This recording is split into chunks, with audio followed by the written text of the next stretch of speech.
Hello বন্ধুরা, আজকে এসে পড়েছি একটি নতুন ভিডিও নিয়ে।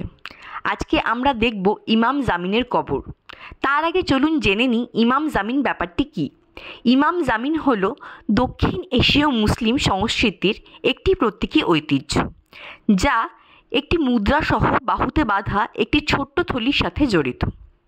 এটি পবিত্র ইমামদের, বিশেষ করে ইমাম আলী আল রিদার সুরক্ষা এবং আশীর্বাদের প্রতিনিধিত্ব করে।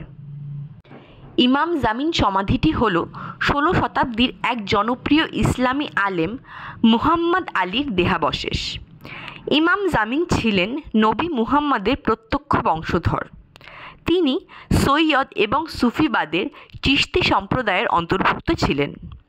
ঐতিহাসিকদের মতে সুলতান সিকান্দার লোধির রাজত্বকালে তুর্কিস্তান থেকে তিনি দিল্লিতে চলে আসেন এবং তার পরবর্তীকালে কুতুব মিনার কমপ্লেক্সের কুয়াত উল ইসলাম মসজিদের ইমাম অর্থাৎ প্রধান পুরোহিত হিসাবে নির্বাচিত হন।